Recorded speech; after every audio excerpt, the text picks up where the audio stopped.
الحمد لله رب العالمين والصلاة والسلام على سيد المرسلين وعلى آله وأصحابه أجمعين أما بعد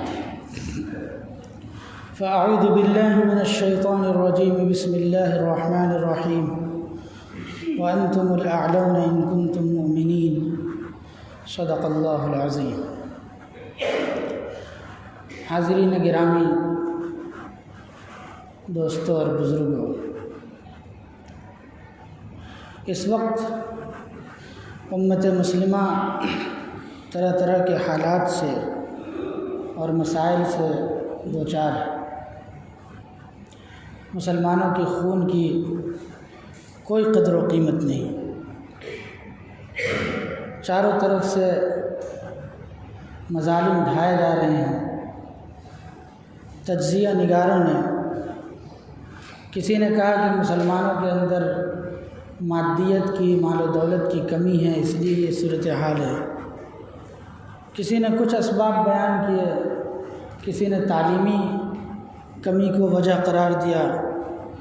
اور کسی نے معاشی اعتبار سے کمی کو وجہ قرار دیا۔ مختلف اسباب و وجوہات لوگوں نے بیان کیے، لیکن حقیقت یہ ہے کہ دولت کی کمی یا مادیت کی کمی کی وجہ سے اسلام کبھی پستی کا شکار نہیں ہوا۔ اسلام نے غربت کا دور بھی دیکھا ہے اور عمارت کا دور بھی دیکھا ہے۔ ایک دور تھا صحابہ کرام رضوان اللہ تعالی علیہم اجمعین کئی دن فاقے سے گزار دیتے تھے۔ حضرت بلال رضی اللہ تعالی عنہ کسی بڑے تاجر کا نام نہیں ہے، ایک غلام آدمی تھے، لیکن عزت اور سربلندی کے اس مقام پر فائز تھے جو بڑے بڑوں کا حصہ نہیں ہو سکتا۔ اللہ کے رسول صلی اللہ علیہ وسلم کے زمانے میں ایک صحابی ہیں حضرت مصعب بن عمیر رضی اللہ تعالیٰ عنہ۔ یہ مصعب بن عمیر یہ وہ صحابی ہیں، ان کی والدہ ان کو 200 درہم کا لباس پہنایا کرتی تھی، اور یہ مکے کے اندر جس گلی سے گزر جایا کرتے تھے وہ گلی شام تک مہکتی رہتی تھی۔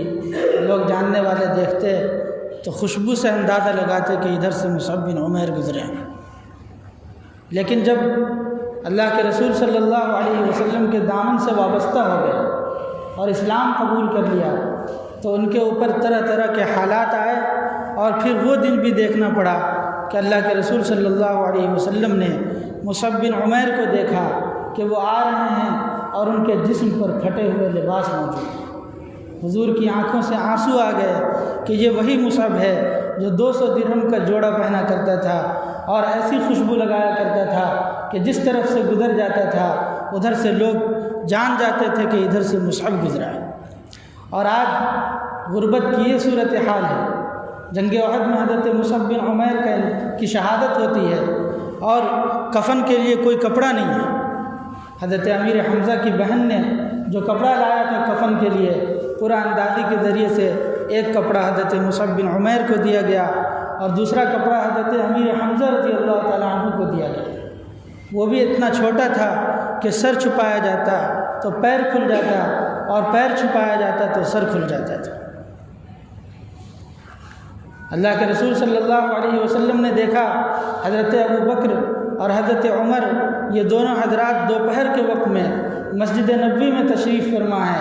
آپ باہر سے نکلے، اندر سے نکلے، پوچھا اس وقت آپ لوگ یہاں کیوں آئے ہیں؟ ان لوگوں نے کہا اللہ کے رسول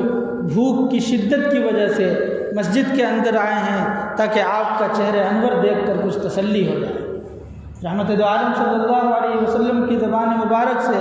یہ لفظ نکلتا ہے فواللہ ما اخرجنی الا ما اخرجکما، خدا کی قسم میں بھی اسی بھوک کی وجہ سے نکلا ہوں جس کی وجہ سے تم لوگ نکلے ہو۔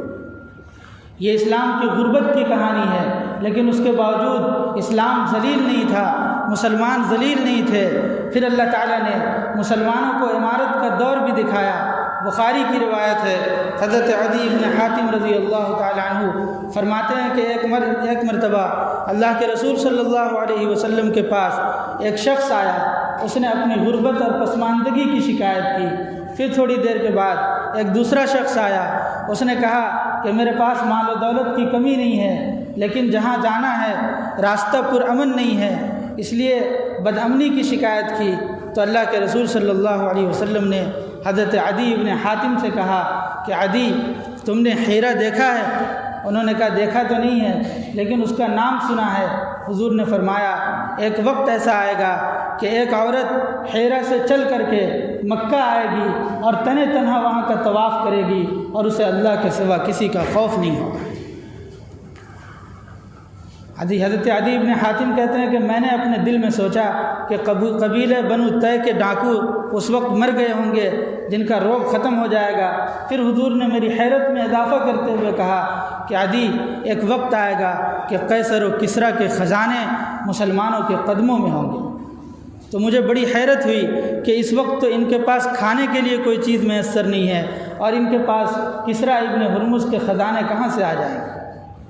پھر حضور صلی اللہ علیہ وسلم نے ارشاد فرمایا کہ ایک وقت وہ بھی آئے گا کہ لوگ زکوٰۃ نکالنے کے لیے مصرف تلاش کریں گے، لیکن کوئی زکوٰۃ لینے والا نہیں ملے گا۔ عدی بن حاتم کہتے ہیں کہ پھر میں نے دو چیزیں تو اپنی آنکھ سے دیکھ لی، ایک تو یہ کہ ایک عورت حیرہ سے چل کر کے مکہ آئی اور اس نے مکہ کا طواف کیا، یہ میں نے اپنی آنکھوں سے دیکھا، اور کسریٰ ابن ہرمز کے خزانے مسجد کے باہر رکھے ہوئے تھے، وہ بھی میں نے اپنی آنکھوں سے دیکھا۔ لیکن تیسری پیشین گوئی وہ میں نہیں دیکھ سکا، لیکن تم لوگ ضرور دیکھو گے۔ چنانچہ حضرت عمر بن عبدالعزیز رحمۃ اللہ علیہ کا جب دور خلافت آتا ہے تو ان کے دور خلافت میں اللہ تعالیٰ نے اتنی فراوانی عطا کر دی مال کی اور دولت کی کہ لوگ زکوٰۃ کے لیے زکوٰۃ کا مصرف تلاش کرتے تھے، لیکن کوئی مستحق زکوٰۃ نہیں ملتا تھا جس کو زکوٰۃ دی جائے۔ تو یہ اسلام کی عمارت کا دور ہے کہ بڑے بڑے بادشاہ کے اور سلاطین کے خزانے مسلمانوں کے قدموں کی ٹھوکروں میں رہتے تھے، لیکن اسلام اس وقت بھی ذلیل نہیں تھا۔ در حقیقت مسلمانوں کی ذلت و پستی کا سبب غربت یا عمارت نہیں ہے، مسلمانوں کی ذلت و پستی کا سبب علامہ اقبال نے بیان کیا کہ زوال امت مسلمہ کا بے زری سے نہیں، بے زری مطلب دولت کی کمی سے کی وجہ سے مسلمان ذلت و پستی کے شکار ہیں، ایسا نہیں ہے، بلکہ مسلمانوں کی ذلت و پستی کی اصل وجہ یہ ہے کہ مسلمانوں نے اپنا رشتہ اس مرکز سے توڑ لیا جہاں سے اس کو عروج حاصل ہوا تھا، جہاں سے اس کو ترقی حاصل ہوئی تھی، اس نبی سے اپنا رشتہ توڑ لیا جس نبی کی سنت کی اتباع کی وجہ سے اللہ تعالیٰ نے اس کو بلند مقام عطا کیا تھا۔ حضرت عمر فاروق رضی اللہ تعالی عنہ ہیں، جب یروشلم فتح ہوا تو بیت المقدس کی فتح کے وقت میں جب ان کو بلایا گیا اور حضرت ابو عبیدہ بن جراح رضی اللہ تعالی عنہ نے خط لکھا کہ آپ تشریف لائیں، حضرت عمر رضی اللہ تعالی عنہ نے اپنے ایک غلام کو ساتھ لیا اور ایک اونٹنی پر سوار ہو کر کے کبھی حضرت عمر سوار ہوتے، کبھی ان کے غلام سوار ہوتے۔ جب منزل قریب آ گئی، لوگ باہر انتظار کر رہے تھے، اس وقت غلام کے سوار ہونے کی باری تھی اور حضرت عمر نیچے چل رہے تھے، تو غلام نے خود کہا کہ آپ اوپر سوار ہو جائیں، نیا مسلمانوں نے یہ علاقہ فتح کیا ہے، یہاں کے لوگ کیا سوچیں گے؟ تو اس لیے حضرت عمر رضی اللہ تعالی عنہ نے کہا کہ نہیں، مسلمانوں کی اور اسلام کی عزت اس میں نہیں ہے کہ اس کا بادشاہ سواری پر سوار ہو، بلکہ عدل و انصاف میں اس عزت ہے۔ جس وقت میری باری تھی میں سوار ہوا، اب تمہاری باری ہے تو تم سوار ہوگے۔ حضرت ابو عبیدہ بن جراح رضی اللہ تعالی عنہ نے حضرت عمر سے آگے بڑھ کر کے کہا کہ امیر المومنین، آپ کا لباس پھٹا ہوا ہے، 12 پیوند لگے ہوئے ہیں، آپ یہ لباس بدل دیجئے اور عمدہ لباس پہن لیجئے۔ حضرت عمر رضی اللہ تعالی عنہ نے حضرت ابو عبیدہ بن جراح رضی اللہ تعالی عنہ سے کہا کہ ابو عبیدہ، یہ بات اگر تمہارے علاوہ کوئی کہتا تو میں اسے کوڑے مارتا. تمہیں پتہ نہیں ہے انا كنا اذل قوم فاعزنا الله بالاسلام فمهما نطلب العز بغیر ما اعزنا الله اذلنا الله. حضرت عمر نے بڑا تاریخی جملہ ارشاد فرمایا اور اس ایک جملے میں مسلمانوں کے ذلت و پستی کا سبب بیان کیا اور ان کے عروج اور ترقی کا سبب بیان کیا کہ ہم ذلیل لوگ تھے, ہمیں زندگی گزارنے کا سلیقہ نہیں آتا تھا, ہم نے اسلام کی دولت سے مالا مال ہوئے, ہم نے دین کو اپنایا, اللہ تعالیٰ نے ہمیں عزت بخشی, اللہ تعالیٰ نے ہمیں سربلندی عطا کی. اسلام کے علاوہ اگر کسی اور راستے سے ہم عزت کو تلاش کریں گے اللہ ہمیں ذلیل اور خوار کر دے گا. چنانچہ یہی حضرت عمر ہیں. ایک مرتبہ وادی تہامہ سے گزر رہے تھے اور بڑا قافلہ ان کے پیچھے تھا. تھوڑی دیر رک گئے اور رک کر کے رونے لگے تو کسی نے کہا آپ کیوں رو رہے ہیں؟ کہا مجھے اپنے اسلام سے پہلے کی کہانی یاد آ گئی. میرا باپ خطاب مجھے اونٹ چرانے کے لیے کہا کرتا تھا اور اونٹ مجھ سے سنبھل نہیں پاتے تھے, تو میرا باپ خطاب مجھ سے کہتا تھا تم عرب کے بیٹے ہو کر کے اونٹ نہیں سنبھال سکتے ہو, تم اپنی زندگی میں کیا کرو گے؟ اور آج میرے پیچھے مسلمانوں کا اتنا بڑا قافلہ موجود ہے کہ مشرق سے لے کر مغرب تک میں 23 لاکھ مربع میل کا مالک ہوں اور اس وقت مسلمان میرے ایک اشارے پہ چل رہے ہیں. یہ صرف اسلام کی برکت ہے, یہ صرف محمد عربی صلی اللہ علیہ وسلم کی غلامی کی برکت ہے, ورنہ عمر کو تو اونٹ چرانا نہیں آتا تھا. یہ ہے حقیقت میں اسلام کے عروج و زوال کی داستان. ہم دین سے جتنا دور ہوتے چلے جائیں گے, اللہ کے رسول صلی اللہ علیہ وسلم سے جس قدر ہم اپنی دوری کو بڑھائیں گے, ہم اتنی ہی ذلت و پستی کے شکار ہوتے چلے جائیں گے. اللہ کے رسول صلی اللہ علیہ وسلم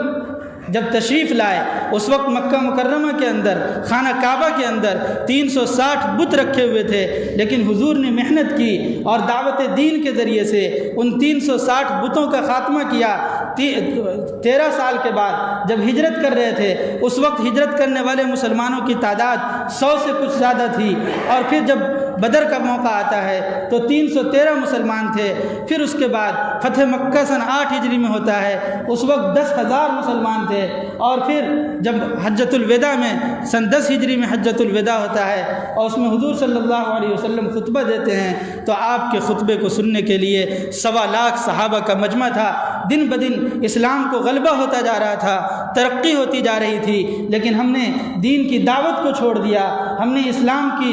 کا پیغام لوگوں کو پہنچانا چھوڑ دیا, اس لیے ہم آج ذلیل اور رسوا ہو کر کے رہ گئے. حضرت شیخ الہند رحمۃ اللہ علیہ یہ علماء دیوبند کے سرخیل ہیں. انہوں نے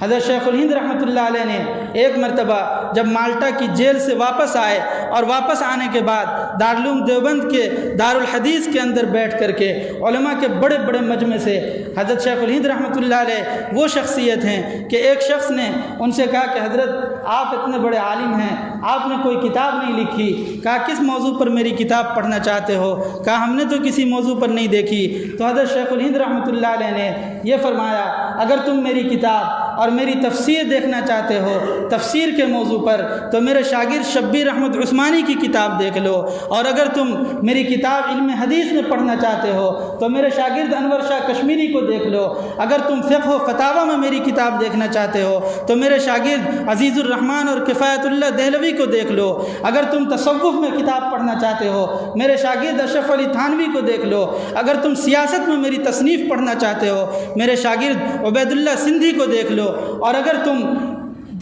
تم عزم و حوصلہ کو اور تدبر کو پڑھنا چاہتے ہو تو میرے شاگرد حسین احمد مدنی کو دیکھ لو, اور اگر تم دعوت و تبلیغ کے میدان میں میری کتاب دیکھنا چاہتے ہو تو میرے شاگرد الیاس کاندھلوی کو دیکھ لو. یہ وہ شیخ الہند ہیں جب دارالحدیث میں علماء کے بڑے مجمع کو خطاب کرتے ہوئے انہوں نے کہا تھا کہ میں مالٹا کی جیل کی تنہائیوں میں امت مسلمہ کے زوال کے سبب پر غور کیا تو مجھے 2 سبب زوال کے نظر آئے. حضرت مفتی شفیع صاحب رحمۃ اللہ علیہ لکھتے ہیں کہ جب انہوں نے یہ بات کہی تو ان سارے علماء کے کان کھڑے ہو گئے کہ یہ استاد الاساتذہ ہیں اور بڑے بڑوں کے استاد ہیں, انہوں نے مالٹا کی جیل میں جو 2 سبق سیکھے ہوں گے وہ کتنے اہم سبق ہوں گے. سب ہماتن گوش ہو گئے. اور پھر حضرت شیخ الہند رحمۃ اللہ علیہ نے فرمایا کہ مسلمانوں کی ذلت و پستی کی سب سے بڑی وجہ یہ ہے کہ مسلمانوں نے اپنا رشتہ قرآن سے توڑ لیا ہے. ایک وقت تھا، ہم لوگوں کے بچپن کا وقت ہے، آپ حضرات تو اور عمر میں بڑے ہیں، آپ نے وہ دور دیکھا ہوگا کہ بچپن میں صبح میں گلی سے گزر جاتے تھے، قرآن کریم کی تلاوت کی آواز آتی تھی اور ایک نورانی ماحول ہوتا تھا، لیکن آج کسی گھر سے قرآن کی تلاوت کی آواز نہیں آتی۔ لوگوں نے قرآن کی تلاوت چھوڑ دی، قرآن کو سمجھنا چھوڑ دیا، قرآن فہمی کا ذوق امت سے ختم ہو گیا، قرآن کو سمجھنے کی کوئی کوشش نہیں ہو رہی۔ تو ایک بڑی وجہ امت کی ذلت و پستی کی یہ ہے کہ لوگوں نے قرآن سے اپنا رشتہ توڑ دیا، اور دوسری وجہ باہمی اختلاف اور آپسی جھگڑوں کی وجہ سے مسلمان ذلت و پستی کے شکار ہیں۔ ابن کثیر رحمۃ اللہ علیہ نے لکھا ہے کہ حضرت ابو بکر کی خلافت کا دور آیا تو روزانہ کے حساب سے 80 میل مربع میل علاقہ فتح ہو رہا تھا۔ حضرت عمر رضی اللہ تعالیٰ عنہ کے دور میں اس سے بھی زیادہ ہوا، لیکن جب وہ دور آیا حضرت علی رضی اللہ تعالیٰ عنہ کا اور حضرت امیر معاویہ کا، جس میں مسلمان خود باہم آپس کے اختلاف میں مبتلا ہو گئے، تو ابن کثیر رحمۃ اللہ علیہ نے لکھا ہے ایک بالشت علاقہ بھی فتح نہیں ہو سکا، ذرا سی بھی ترقی نہیں ہو سکی۔ یہ آپس کے اختلاف کی نحوست ہے کہ اسلام جو ہے آگے نہیں بڑھ سکا۔ ہم آپس کی خانہ جنگیوں میں مبتلا ہیں، ہم آپسی جھگڑوں میں مبتلا ہیں، ہم نے قرآن سے اپنا رشتہ توڑ دیا، ہم نے رسول سے اور محمد عربی صلی اللہ علیہ وسلم سے اپنا رشتہ توڑ دیا، اس لیے آج ہم ذلیل و خوار ہو کر کے رہ گئے۔ ورنہ اگر ہم دین اسلام کو مضبوطی سے تھام لیں اور دین اسلام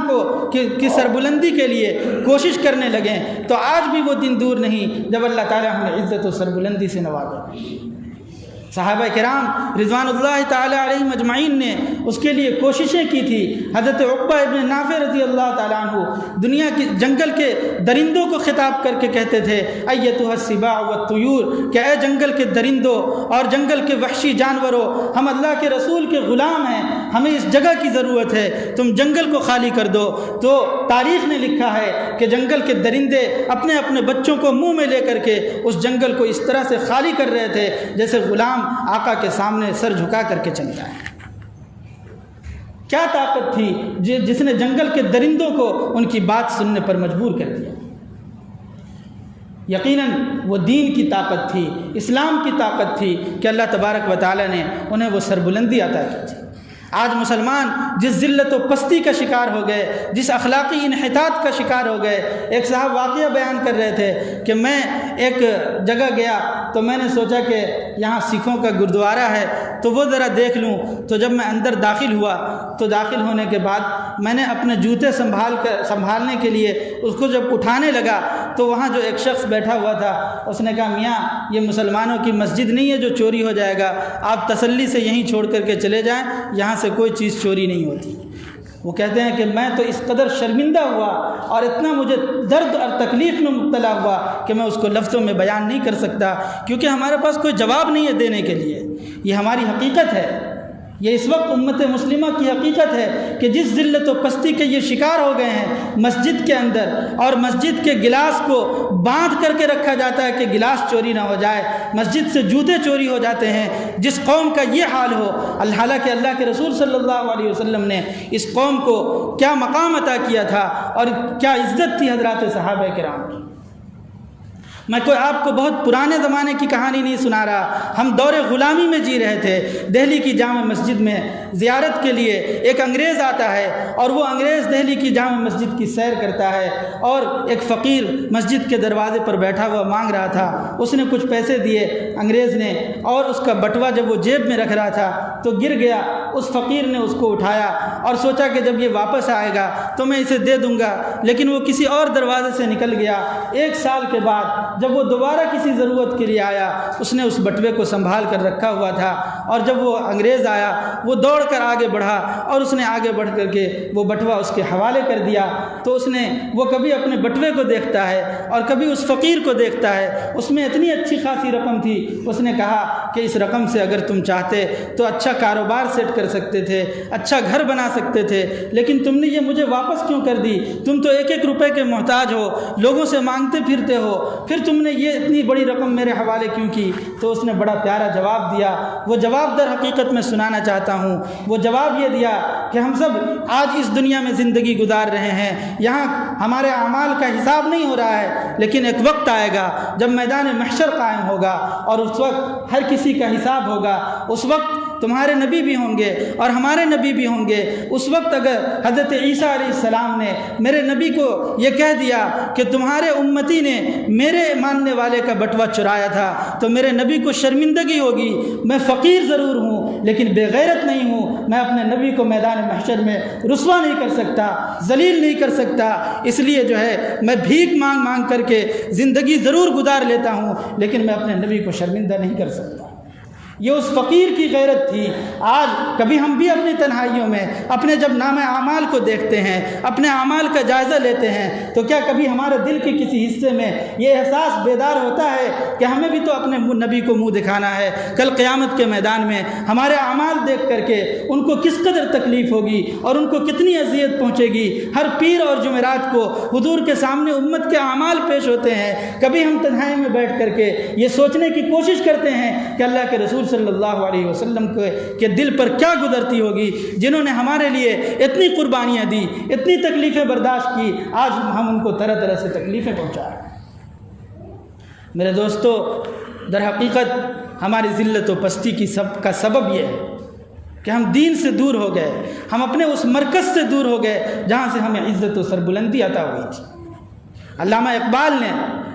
پورے فلسفے کا خلاصہ بیان کیا اپنے ایک شعر میں کہ محمد سے وفا تو نے تو ہم تیرے ہیں، یہ جہاں چیز ہے کیا لوح و قلم تیرے ہیں۔ یعنی اگر تم حضور کے دامن سے وابستہ ہو جاتے ہو، حضور کی سیرت کو اور حضور کے لائے ہوئے دین کو اپناتے ہو، تو اللہ تبارک و تعالیٰ پھر لوح بھی تمہارے حوالے کر دیں گے اور قلم بھی تمہارے حوالے کر دیں گے۔ پھر تمہاری تقدیر کے فیصلے واشنگٹن سے نہیں ہوں گے، امریکہ اور یورپ سے نہیں ہوں گے، پھر تم خود اپنی تقدیریں بناؤ گے اور تم اس مقام پر پہنچو گے جس کو علامہ اقبالی نے کہا تھا، خودی کو کر بلند اتنا کہ ہر تقدیر سے پہلے خدا بندے سے خود پوچھے بتا تیری رضا کیا ہے۔ لیکن ہم جس ذلت و پستی کے اور جس اخلاقی انحطاط کے شکار ہو گئے ہیں، اس کی وجہ سے اگر محمد عربی صلی اللہ علیہ وسلم کا کرم نہ ہوتا تو آسمان سے پتھر برسا دیے جاتے اور ہم پر عذاب نازل ہو جاتا۔ یہ تو ان کا کرم ہے، ان کی دعائیں ہیں کہ جس کی وجہ سے ہم محفوظ ہیں۔ اس لیے ضرورت اس بات کی ہے کہ ہم سچے دل سے اللہ کے حضور بھی توبہ کریں اور محمد الرسول اللہ صلی اللہ علیہ وسلم سے بھی معافی مانگیں کہ ہم نے جو ہے اپنے آقا کو شرمندہ کیا ہے اور پھر ہم نے جو ہے ان کی سنتوں کو توڑ کر اور ان کے دین سے اپنا تعلق ختم کر کے اپنے آپ پر ذلت اور پستی کی زندگی کو مسلط کیے ہیں۔ اللہ تعالیٰ سے دعا ہے کہ اللہ تعالیٰ ہم سب کو اسلام کے ساتھ اور اپنے دین پر عمل کے ساتھ زندہ رکھے۔ وآخر دعوانا ان الحمد للہ رب العالمین۔